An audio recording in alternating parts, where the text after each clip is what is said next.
Welcome to the Hold Report. We've got your rundown on the biggest headlines in the business of sports gambling for the week ending May 2nd, 2025.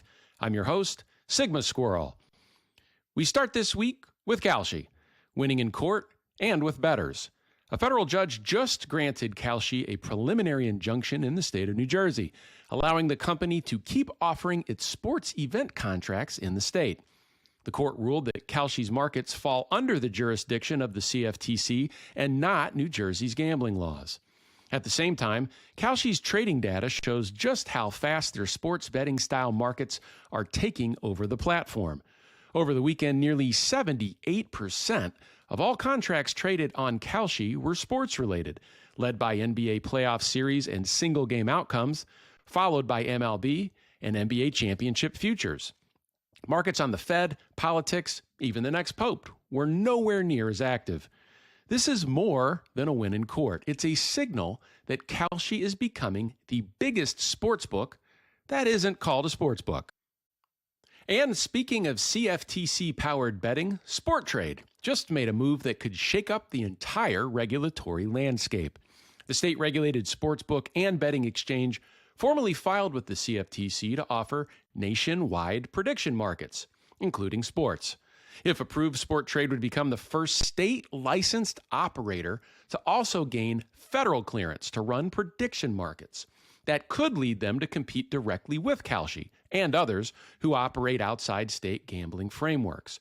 It's a big moment, and it puts pressure on regulators to finally answer the question: is this betting or is it something else? FanDuel, yes, the same FanDuel that once lobbied against Fantasy Pick'em, is now jumping into the market with both feet. This week, they quietly launched FanDuel Picks, a peer-to-peer fantasy parlay product now live in 5 states: Oregon, Minnesota, Wisconsin, Arkansas, and Alabama. The app works just like Prize Picks Arena, Underdog Champions, and DraftKings Pick 6. Users pick 3 to 6 players, predict more or less on stats, and compete against others for a share of the prize pool.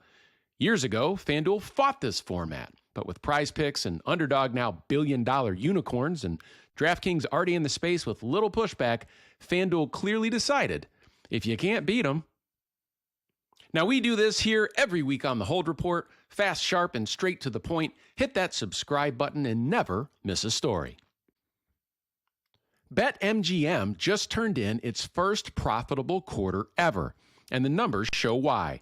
In Q1 2025, BetMGM reported $657 million in total revenue, a 34% jump from last year.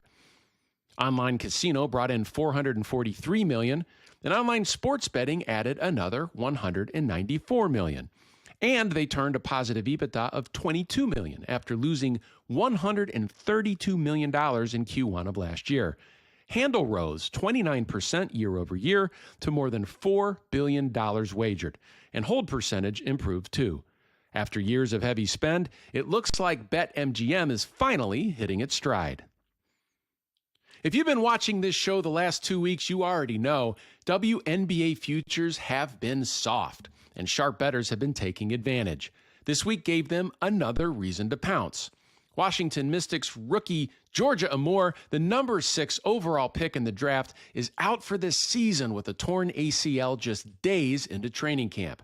It's the second major injury to a Mystics rookie in the last 2 weeks, and for sportsbooks, it's just another thing to deal with in the soft WNBA futures market. Big money moved quickly after the injury announcement, exploiting markets that are still thin, slow to adjust, and often mispriced compared to other larger leagues. This week confirmed the WNBA futures market has got a long way to go. And that's your Hold Report for May 2nd, 2025. I'm Sigma Squirrel, and you're watching the Sharp Money Network.